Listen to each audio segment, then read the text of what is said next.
നിങ്ങൾ അമ്പലപ്പുഴ സദ്യ കഴിച്ചിട്ടുണ്ടോ? എങ്ങനെ ഉണ്ടെന്നൊന്ന് നോക്കാം. വാ. കരുനാഗപ്പള്ളി നമ്മുടെ ഒരു സുഹൃത്തിൻ്റെ പെങ്ങളുടെ കല്യാണത്തിന് പോയതാണ്. അന്നേരമാണ് അറിയുന്നത് അമ്പലപ്പുഴ ടീമാണ് സദ്യ ചെയ്യുന്നതെന്നുള്ളത്. അപ്പോൾ നമുക്കൊരു ക്യൂരിയോസിറ്റി ആയി, ഇതെന്താണെന്ന് അറിയണമല്ലോ. പാൽപ്പായസമാണ് മെയിൻ. അങ്ങനെ ഞങ്ങൾ സദ്യ കഴിക്കാൻ വേണ്ടിയിട്ട് കയറി. നമ്മുടെ നാട്ടിൽ പോലെ തന്നെ തൊട്ടുകറികളാണ്. പച്ചടി, കിച്ചടി, അവിയൽ, തോരൻ, ഇഞ്ചി, കടുമാങ്ങ, നാരങ്ങ തുടങ്ങിയ തരത്തിലുള്ള തൊടുകറികളാണ്. അപ്പം കണ്ടിട്ടൊരു കളർഫുള്ളായ തൊടുകറികളൊക്കെ വിളമ്പി കഴിഞ്ഞപ്പോൾ ഒരു കളർഫുള്ളായിട്ട് തോന്നി. അങ്ങനെ ആ ഒരു ആത്മവിശ്വാസത്തിൽ നമ്മളിരിക്കുകയാണ്. ആദ്യമേ ചോറ് വന്നു, ലാസ്റ്റ് ഭാഗം അതിൻ്റെ പേരിൽ ചോറ് ശകലം കിട്ടിയുള്ളൂ. പിന്നെ രണ്ടാമതിട്ട് അത് നമ്മൾ മൂന്നായിട്ട് ഭാഗിക്കുകയാണ്. മൂന്നായിട്ട് ഭാഗിച്ചിട്ടാണല്ലോ ഞാൻ സാധാരണ കഴിക്കുന്നത്. ആദ്യത്തെ ഭാഗത്തിനകത്ത് പരിപ്പൊഴിച്ചതിനകത്തോട്ട് ശകലം പപ്പടമൊക്കെ ഇങ്ങനെ അങ്ങോട്ട് പൊട്ടിച്ച് ഒന്ന് മിക്സ് ചെയ്ത് കുഴച്ച് നോക്കിയപ്പോഴത്തേനകത്ത് തിക്നെസ് കുറവുണ്ട്. നമ്മുടെ നാട്ടിലെ പരിപ്പിനേക്കാൾ തിക്നെസ് കുറവുണ്ട്. അപ്പോൾ ഇച്ചിരി അവിയലൂടെ എടുത്തൊന്ന് തിക്നെസ് കൂട്ടാമെന്നുള്ള നിലയിൽ ഇച്ചിരി അവിയലെടുത്ത് ഒന്നുകൂടെ ഒന്ന് കുഴച്ച് കഴിച്ച് നോക്കാനായിട്ട് ഒന്നുകൂടെ കുഴച്ച് കഴിച്ച് നോക്കി. സംഭവം ഒരു ഓക്കെ ഫീലായിരുന്നു. പിന്നെ ഇച്ചിരി തോരനോടെ വെച്ചിട്ട് ഒന്നുകൂടെ ഒന്ന് കഴിച്ച് നോക്കാം എന്ന് കരുതി.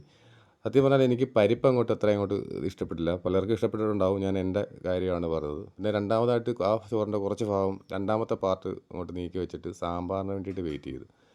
സാമ്പാർ ഒഴിച്ച് ഒന്ന് ഇളക്കി നോക്കിയപ്പോഴത്തേനും അത് ഭയങ്കര നമ്മുടെ നാട്ടിലേക്കാളിൽ തിക്നെസ് ഭയങ്കര കുറവാണ്. ഭയങ്കര ഇച്ചിരി ലൂസാണ് അവരുടെ ഐറ്റംസൊക്കെ. എന്നാലും അത് കഴിച്ച് തീർത്ത്. നമ്മളിട്ട സാധനങ്ങളൊന്നും വേസ്റ്റാക്കുന്ന സ്വഭാവം ഇല്ലാത്തതിൻ്റെ പേരിൽ അത് കഴിച്ച് തീർത്ത ശേഷം അടപ്പായസം വന്ന് അടപ്പായസവും പപ്പടവും പൊട്ടിച്ച് പപ്പടമോടെ കൂട്ടി ഒന്ന് കുഴച്ച് കഴിക്കുന്നൊരു സ്വഭാവം ഉണ്ടായിരുന്നു. അങ്ങനെ അതും കഴിച്ച് നോക്കി. അതും ഒരു ഓക്കെ സെറ്റപ്പായിട്ടാണ് എനിക്ക് തോന്നിയത്.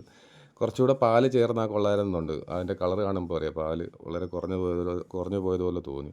പിന്നെ നമ്മുടെ മെയിൻ സാധനം ബോളി ഒന്ന് പാൽപ്പായസത്തിന് വേണ്ടിയിട്ട് വെയിറ്റ് ചെയ്യുക. ബോളി പക്ഷേ ഇത്തിരി എന്താ പറയുക ഡ്രൈ ആയിരുന്നു. അപ്പോൾ അതിൻ്റെ സൈഡിലുള്ള ഡ്രൈ ആയിട്ടുള്ള ഭാഗമൊക്കെ നമ്മൾ പിച്ചി കളഞ്ഞ്, അല്ലെങ്കിൽ അത് കഴിക്കാനൊരു സുഖം കാണത്തില്ല.